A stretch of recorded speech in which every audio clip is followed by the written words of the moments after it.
প্রিয় ভাই ও বোনেরা, আমাদের জীবনে এমন কিছু মুহূর্ত আসে যখন মন ভেঙে যায়, বুক ভারী হয়ে যায়, কোনো কিছুই ভালো লাগে না। কিন্তু প্রশ্ন হলো, এই কঠিন মুহূর্তগুলোতে আমাদের প্রিয় নবী মুহাম্মদ সাল্লাল্লাহু আলাইহি ওয়াসাল্লাম কি করতেন? আজকের এই আলোচনায় আমরা জানব মন খারাপের সময় নবীজির সেই অনন্য আমলগুলো, যেগুলো শুধু তার জন্য নয়, বরং আমাদের সবার জন্য এক অসাধারণ পথনির্দেশ। প্রথমে তিনি আল্লাহর দিকে ফিরে যেতেন।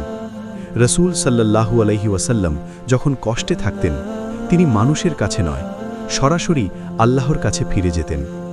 রাতের নির্জনতায় দাঁড়িয়ে যেতেন সালাতে, দীর্ঘ সিজদায় কাঁদতেন, কারণ তিনি জানতেন এই পৃথিবীতে যদি কেউ সত্যিকার অর্থে মন শান্ত করতে পারেন, তিনি হচ্ছেন একমাত্র আল্লাহ। আমাদের জন্য শিক্ষা: মন খারাপ হলে আগে মোবাইল নয়, আগে সিজদা।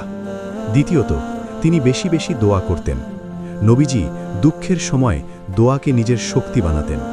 তিনি বলতেন, ইন্নি আউযু বিকা মিনাল হাম্মি ওয়াল হাজান। হে আল্লাহ, আমি আপনার কাছে দুশ্চিন্তা ও দুঃখ থেকে আশ্রয় চাই। শিক্ষা: তুমি যখন কারো কাছে নিজের কষ্ট বলতে চাও, তখন মনে রেখো, আল্লাহ তোমার কথা শোনার জন্য সব সময় প্রস্তুত। তৃতীয়ত, কুরআনের মাধ্যমে শান্তি খুঁজতেন। আল্লাহ বলেন, আলা বিজিক্রিল্লাহি তাতমাইন্নুল কুলুব। নিশ্চয়ই আল্লাহর শ্রণেই হৃদয় প্রশান্তি পায়।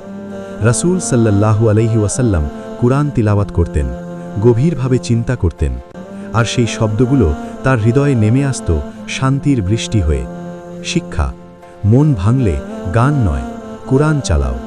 চতুর্থত, তিনি ধৈর্য ধারণ করতেন। সবর: নবীজির জীবন ছিল পরীক্ষায় ভরা। তায়েফের অপমান, প্রিয়জনদের মৃত্যু, উম্মতের কষ্ট। তবুও তিনি কখনো হতাশ হননি, কারণ তিনি জানতেন প্রতিটি কষ্টের পরেই আসে স্বস্তি। শিক্ষা: আজকের দুঃখ কালকের রহমতের দরজা খুলে দিতে পারে। পঞ্চমত, তিনি সাহাবাদের সাথে সময় কাটাতেন। যখন মন ভারী হতো, নবীজি সাহাবাদের সাথে কথা বলতেন, তাদের পাশে থাকতেন। সুন্দর কথা, ভালো পরিবেশ, এগুলো মানুষের মন ভালো করার একটি সুন্নাহ পদ্ধতি। শিক্ষা: একাকিত্বে ডুবে থেকো না, ভালো মানুষের সঙ্গ নাও। ষষ্ঠত, তিনি আশাবাদী থাকতেন। সবচেয়ে কঠিন পরিস্থিতিতেও নবীজি আশার আলো দেখতেন।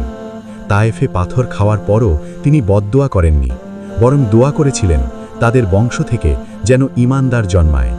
শিক্ষা: যত অন্ধকারই হোক, আল্লাহর রহমত কখনো বন্ধ হয় না। শেষ কথা, প্রিয় দর্শক, মন খারাপ হওয়া কোনো দুর্বলতা নয়, এটা মানুষের স্বাভাবিক অনুভূতি। কিন্তু সেই মন খারাপকে তুমি কিভাবে সামলাচ্ছ, সেটাই তোমার ঈমানের পরিচয়।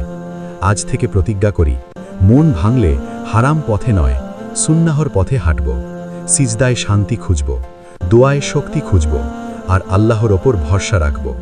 যদি এই কথাগুলো আপনার হৃদয় ছুঁয়ে যায়, তাহলে কুরআনিক হিদায়ত চ্যানেলটি সাবস্ক্রাইব করে রাখুন, কারণ এখানে আমরা শুধু কথা বলি না, আমরা হৃদয় জাগাই।